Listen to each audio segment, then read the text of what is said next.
Good morning, everybody. Today's topic's a more serious one because we're going to be talking about death and loss. And when we experience death and loss, how do we move forward in a positive way? All right?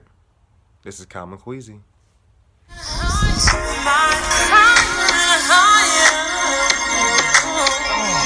Yeah.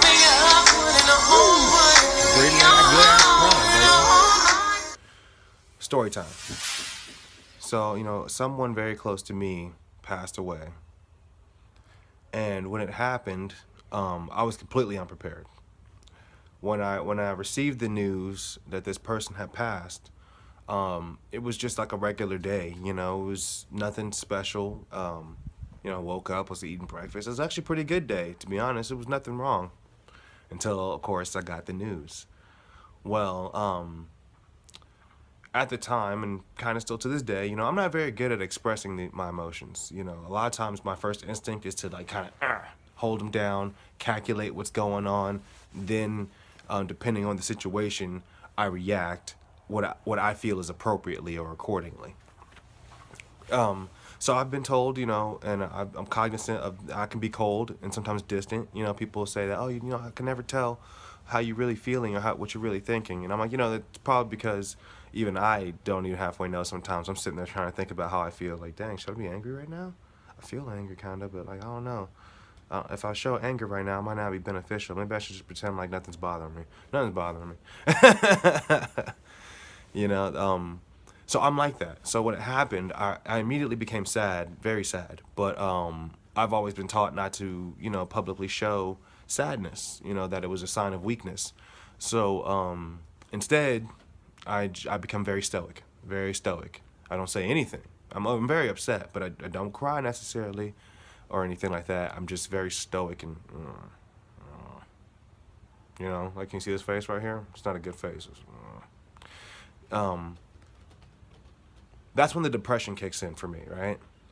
The sadness comes because I can't deal with it. I get depressed.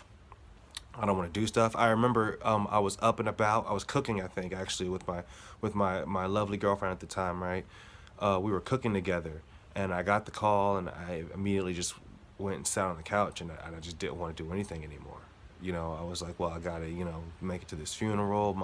I don't, just I'm just like, what the fuck, like how, like, it was just one of those things. It really rocked me, really shook me. I went to the funeral.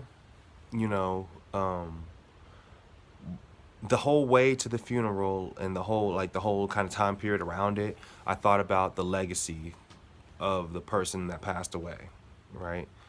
And how to best honor that legacy. See, at the time, of course, because I was in a different mentorship program, we were learning a lot about legacy and building something that can outlast you, even in death. And that was a very real lesson for me. So I thought about that, how I could best honor that person's legacy. Um, once we finally got done with the processions, the ceremony of the funeral, I made a promise. I made a promise to that person, that I was gonna lead a life that they could be proud of, that I could be proud of, in honor of their legacy. Because I knew that that person was gonna be watching. There's always somebody watching us, you guys. You're always being watched. You're always being observed. People are looking to see what you're gonna do. You know, um, I'm not saying you can't be sad, right? That's the first thing that should honestly happen. Especially if you cared about the person, you should be sad. You should be like very sad that they're gone. You should mourn their loss. But we don't stay there. We don't stay sad. We don't stay in the sadness, right? We have to get up and go back on eventually at some point. See, a lot of people sometimes they get stuck, especially if it's unexpected. If it's an unexpected loss, that you didn't see coming, you could very much be stuck there. Like, what? My whole life was gonna be like this, but this happened, so now it's just completely over. That's kind of what the thoughts sound like, and you're like, man, I don't know how I can get on from this, and you kind of just shut down. But you got to remember, okay, well, this person isn't here anymore, and maybe I had these thoughts of this life with this person like this, but they're still watching me. They're still looking to see what I'm gonna do.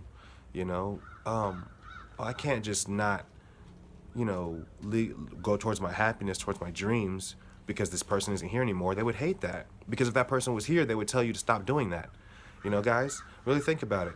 You know, anybody that you really love and care about, if they were there, right there with you right now, they'd be like, hey, I know it's kind of sad that I'm not here right now, but can you get up and go to work or something like that? You know, like, I would rather see you in some Gucci or whatever than than these rags or whatever. You know, like, just, you got to get in the pursuit of happiness, like I'm always talking about. You know, be sad, be angry. You know what I'm saying? Cry. Do the bargaining thing. You know what I'm saying? Um, do all of the emotions. Go through all of the emotions. Go through the motions of the emotions. But remember, at the end of it all, there has to be some kind of push forward, right? Even though that person isn't there anymore, you got to push forward in their honor, in their name. You have to honor them in that way by leading a life that's positive, happy, that matters. Okay, you guys? If this has helped you at all, please like, share, and subscribe. It's a little bit more of a somber tone, this message, but it's a bit of a more somber topic, you know. So out of respect for all those who are not here anymore, who have passed, you know, go out there, guys, spread that positivity and love on the ones you got while they're here. And I will talk to you later. Peace.